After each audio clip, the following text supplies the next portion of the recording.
What is going on, guys? Jack here, and welcome to episode 2 of The Revival with Gamba Osaka in the Japanese 2nd Division. Hopefully you guys are good. If you missed last episode and you don't know what this series is, go check out the previous episode. Should fill you in on where we are, why we're here, and what the plan is. First things first, just a massive thank you for your guys' largely kind of positive response on the first upload in this series. Obviously, taking a bit of a risk going to Japan, trying something different, but by and large, it seems like you guys are kind of anticipating this and what this is going to entail and what to expect from this save. But anyway, since the last episode, it's been about a month and we've played a number of games. So first things first, we're going to go into the games. Then I'm going to talk about some transfers. In fact, we'll do the transfers first because there's a few of these players which have signed, which have featured highly in our kind of transfer dealings. And it's probably best that you know about those guys first. So last episode, we sold AKIHIRO and Yoshihito for £4.8 million. I've just butchered those pronunciations. Since then, a few new players to tell you guys about. One that I'm very excited about, but just added a bit more depth to the side. So one signing here, we have Masuda. This guy is a 26-year-old centre mid. Pretty solid player. Come in for 80k from Ulsan, who are in the K-League. I think he's a decent little signing, pretty useful. £80,000, really cheap as well, so that was a good one. And then we also had Hitoshi Waiku come in from the Estonian side. I'm going to butcher a pronunciation here. Kalju, who are in the Master League, which I believe is the Bosnian League. Yeah, oh no, Estonian League. I apologise to any Estonian viewers I have. But no, this guy, just a bit of pace about him. Backup striker, but 16 acceleration and 14 pace, combined with decent work rate, means that he's going to kind of run up and down the field and work his socks off. And he could be a useful player to have off the bench. He can also play any one of the kind of attacking midfielder roles fairly well. So he's a good resource player. And he fits well into the tactic, which I'll come on to in a second because it has changed a little since last episode. The other finals player we signed, big signing here, Sergio Escudero, coming in for 450k. This guy is going to be playing on the right wing for us. He is a very talented right winger. In fact, he can play either wing, but we're playing him out on the right. Great little player. Came in for not a cheap price, but a good price nevertheless, from Sal in the K-League. Made a few appearances then, didn't really make a mark, as you can see here. In the league, 3 appearances so far, 2 assists. So already kind of, I guess, making that role his own, and USAMI and him have partnered up really well on either side. Just a quick look at the tactic before we get into the kind of results itself. We've gone with this balanced attacking approach. The reason I like the balanced style is because it basically means that whatever a player's role and position suggest is where they play for the most part. If your strategy's on balance or standard as well, just a little tip here, if you have it on standard, this generally means that the kind of attacking, defence, support kind of role or mentality attached to each player is how they perform, whereas if you were to play counter, by default everyone's a little bit more defensive. So if you want your players to perform by what's shown, standard's the option you want to have. Here we're going with attacking because I do want to press the attacking third, but just a useful little tip there. And then for our style, we're just playing on balanced, pretty vanilla. Team plays well with it, so can't complain too much. For today's game, we've got a number of players unregistered. That's because it's the Champions League game that we're going to be doing today against Lianheng, and I had to register my Champions League side fairly early on in the season, and so I didn't get a chance to bring in all the players and register them all in time. So anyway, I think that's a brief rundown of what's kind of happened. Looking at our league form since the last episode, as you can see, it's been fairly solid, and we've not done too badly in the Champions League either. So anyway, we kicked off the J-League with a great 3-0 away win against Fukuyama, who are a good side. They're not too bad, but we did come away with a 3-0 win. Very convincing. They didn't have a shot on target.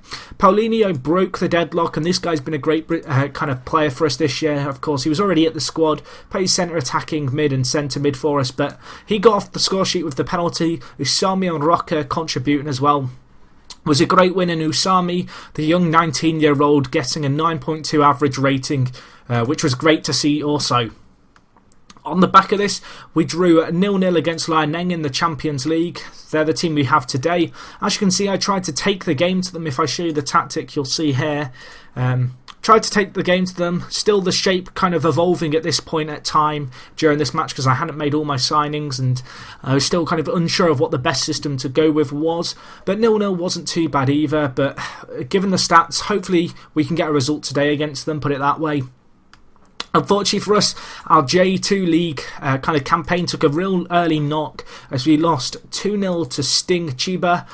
They got both their goals following a red card in the second half for Ode Jae-seok. And I've totally butchered that name as well. But this guy got sent off for us, in fact, twice already this season. So I fined him. He's now no longer my starting wing-back. It's always fun managing in these slightly more obscure leagues because you always seem to have players who just make a habit of getting sent off. But no, the sending off really hurt us here because 60 minutes in, I made all my changes at once. I tried to mix the game up and go for the win because at the point in time I felt like we could go on for the win and get it. And then to get a sending off, to not be able to make any more subs and to not have the flexibility to fill in the gap that our right back had left, it was a big problem for us and it really did hurt us. As it meant I couldn't adapt properly to the sending off and so we were left very scarce at the back and that was kind of reflected in the 2-0 defeat. Anyway, on the back of this we did bounce back and we got a 4-0 win against Giravans, which was away. 3,000 people turned up for this game and USAMI getting 3 goals and an assist in this game. A game which we dominated from start to finish. 4-0 obviously, very convincing. USAMI, one of the big key players for us this season, really performing well too. Cutting in on that left hand side. He's certainly a player to look out for. And you can see here, this was his first goal. Just a great effort. Cutting inside from that inside forward role and really kind of getting the goal. And Johnny, the centre-back, getting the assist there. And he's been a great signing, obviously. Johnny was the £1 million Brazilian signing. Pretty expensive at £1 million. But so far, so good for him. He's got a few goals. He's really contributed both in the defensive element of the game and up top. As you see there, USAMI's second goal of the game. Cutting inside, very much the same. I believe he's right-footed and cutting in onto his stronger foot, and it certainly served him well. And we made it 3-0 just in the second half, in the 75th minute. And I believe Johnny actually got the 90th minute goal, which was good for him because he's a good centre-back. And I think it may have even been an USAMI assist. But you can see here, we really hit them on the break nicely here. Pick up the ball well, plenty of men behind the ball. And we kind of drop deep to sponge the pressure up. And then from there, USAMI makes a bursting run, gets goal side of his marker and buries that goal. I mean, 3 goals, all very similar goals for him as well. Cutting inside onto that stronger foot of his, and it's been great. And then as you can see here, it was USAMI with the corner, Johnny getting the header, so that was a great result. 4-0 there. And USAMI really being the standout performer, 19 years old, right-footed, cuts in from that left-hand side. So far this season in the league, 5 appearances, 5 goals, 6 assists, 2 man of the matches, a real revolutionary character, and in fact a player who went on loan to Bayern Munich last year. So I don't know if any German football fans out here know much about this guy, but if you do, let me know, I'm curious. Other than that, he hasn't really performed in the continental competitions. Hopefully you can turn up today for us, but it's going to be a tricky tie. Anyway, just a few more fixtures to tell you guys about. We beat Sapporo Mifos 4-2 away. Johnny getting 2 goals, USAMI getting 1. Good performance all in all. Unfortunately, we couldn't keep a clean sheet. They had 2 shots and they both went in, but for the most part we were superb here. Johnny, the Brazilian centre-back, getting on the score sheet twice in this game. He's been a quality centre-back. I was a little bit worried when I brought him in that I may have overpaid at £1 million, but as you can see his value is already 1.5 million. Looking at his stats, 5 appearances, 3 goals and an assist, and an average rating of 8.18 is not too shabby for a centre-back. So that was a great performance by him. We then got our first win in the Champions League, coming away at Chonburi, who are a team in Thailand. Good win for us. We dominated the game from start to finish. Really good, solid team performance by our entire squad, and we came away with a very convincing win. And then in the final fixture of this kind of sequence of results, we won at 1-0 against Katela. Very convincing result again. Good team performance by and large. And yeah, not a lot more I could say other than that we turned up when we needed to in this game, got the result that mattered. Would have been nice to score a few more, but at the end of the day, a win is a win. Looking at the league table based off those fixtures, you can see here we're in third place because of that defeat that we got following the red card, which is a little bit of a disappointing way to start the season. But the team we lost to, Sting Chiba, are in fourth, so they're going pretty strong as well. But all in all, we're still in touch with the pack. No one has got a 100% record after 5 games, which is fairly promising. And we find ourselves in third place and in the playoffs, which isn't too bad. But anyway, just looking at quick team performers so far so you can just get an idea of who's doing what for us. USAMI, as I've already mentioned, the 19-year-old former Bayern Munich Cologne, quality little player. He's played well so far. Johnny, already identified him. Paulinho, in 8 appearances, has got 2 goals and 1 assist. Nothing too standout, but he's contributed from the central midfield area. In terms of our striker, I have been mixing things up. As you can see, AKIHIRO SATO here is a really useful striker, this guy, and he's actually started to play a little bit more often for us because our other player whose name I'm trying to remember now, Roca. As you can see, Roca here, he's not quite been as clinical as you'd hope. If I look at statistics, Roca, 5 appearances, only 1 goal, which isn't great at all. And only averaging a rating of 6.94. So I've decided to kind of take him off the books. For now, he's also injured and out for a few weeks, so it's up for Sato to really bang in some goals for us. Looking at the kind of high average ratings, Johnny and USAMI heading the way. Escudero, who is the player who came in for 450k from the K-League, has done well so far out on the right-hand side. He's kind of USAMI's opposite number. And then also MYOJIN, who is the kind of holding midfielder in our kind of 3 in the midfield, has been really good for us as well. 34 years old, international experience in bags, really solid player, played well for us so far and really put in some good performances. But anyway, today in the Champions League, as I mentioned, the registration means that a lot of our kind of players that I've brought in can't play, and so we have a fairly stripped down squad. There's also a few players very close to suspension, so that's something very much to keep an eye on. Today's game is against Liaoning, who you guys may remember from my time in China, during my time with Beijing IT and Guangzhou in China, as I've already said. It should be a tricky tie.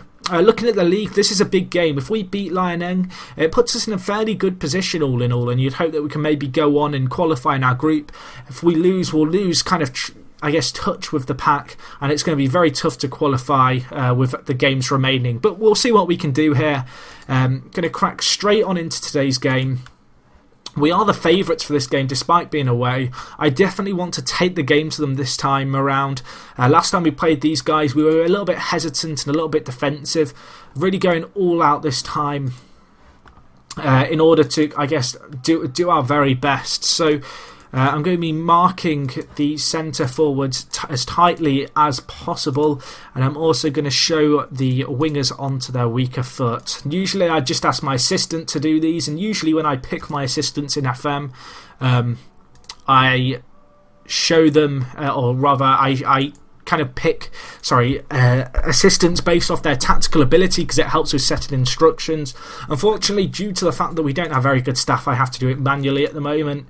But we are favourites. If we play our game, we'll win. You're capable of that. I'm looking for a good performance here.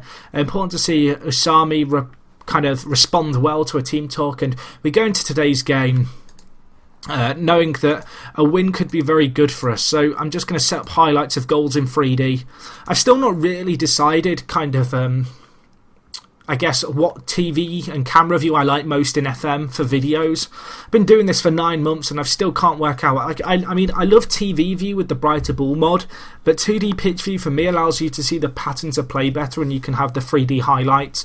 And I think it's easier to see the ball in a lower video quality in 2D. But anyway, 0-0 at the half time. Unlucky boys, things haven't gone right. I'm looking for you to make a difference, trying to really fire up our team. Looking at the stats, I'm going to bring up the stats. I know someone wrote a comment recently like, why do you have the stats in the bottom left when they appear during the highlight screens? And the reason for that being is that I skip through highlights quick, and we've got a chance here. Johnny, bury that. the Brazilian centre-back comes big for us. At the moment, we're dominating the play. What I was just saying was, someone asked, why do I have the stats here? The reason being is that I have the between highlight speed set to its maximum speed, and so sometimes I miss the stats. And it's also a lot easier just to see at a glance what your stats are. But there you go, Johnny, the centre-back, continuing his very good goal-scoring record, which is somewhat bizarre, but £1 million well spent if he's going to get a goal every other game for us from the centre-back position. 62 minutes in here, still 1-0 up. Going to look to just maybe change a few players. Takei's been booked, and we're also struggling for fitness with Sato, so I'm just going to do some changes in order to freshen up some legs in that department. And yeah, we'll see what we can do. One sec, I think I've botched my subs there. Sako is a right attacking mid. For some reason I was assuming he was the centre forward, being the furthest down, but that is not the case.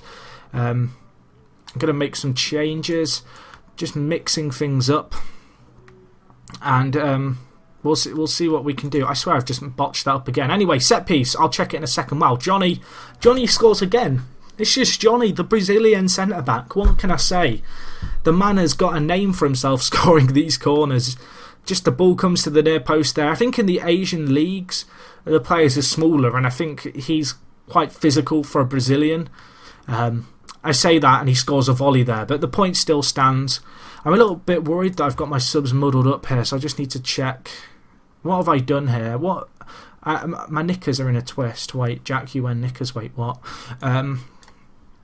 Takei play. What have I done here is what I'm wondering. There we go, okay. Just had to rejig around all the players. I knew exactly what I was doing. So there we go. Looking at it, 2-0 though is a great result if we can keep it this way going forward. Looking at stats, dominated the game for the most part. It'd be amazing if Johnny could get a hat-trick from the midfield position. But so far so good. We just now need to hold out. 10 minutes left, a chance here.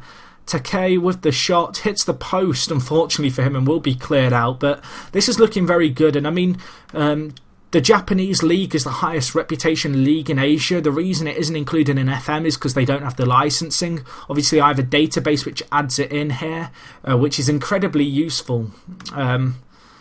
So yeah, that's kind of how I'm able to be in Japan. But as I said, Japan's the highest reputed league in Asia. And despite the fact we're in the second division rather than the top division, it means that the overall country's kind of reputation allows me to attract players from all kinds of leagues.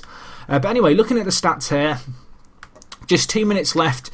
2-0 up. Could we go up and grab another here? USAMI threads in Takei, who buries it. Great goal. That is going to make it 3-0. I swear that the tactical change I made didn't save. It didn't save. I'm going crazy. There we go. Takei, who's a centre mid, just scored a striker's finish. I don't even know what's happening here. It's all gone to my head, this win. Late chance here. They've just hit the crossbar, but we will clear it away. And it's looking like it's going to be a very good 3-0 win here, which is going to be great for our Champions League campaign, boosting our goal difference up significantly. And that should be the game, and it is the game. Johnny has been sensational today, getting 2 goals from the centre-back position. That was a very good result and performance. I'm pleased with that. It was a good result. I think we were expected to win, but 3-0 is still an absolutely fantastic result. And it means in the group stage, we're in a quite good position now with only a few games left to maybe progress to the knockout stages of the Champions League. Pohang Steelers are still kind of running away with it a little bit, but we've still got to play them, so you never know, maybe we can get something against them. But yeah, that wraps things up, I think, for today, guys. Hopefully you enjoyed the video. If you did, be sure to like the video. Let me know what you're making of this squad. Have you got any players that are standing out to you at the moment?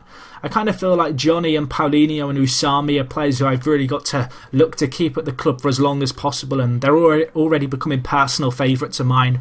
I mean, Johnny, the centre-back, with 5 goals in 9 games, that's not too shabby, I guess, for a centre-back.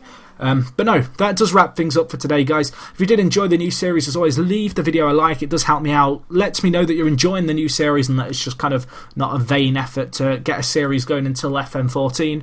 And other than that, guys, it is me, Jack, and I'll talk to you guys in a bit. I'm out.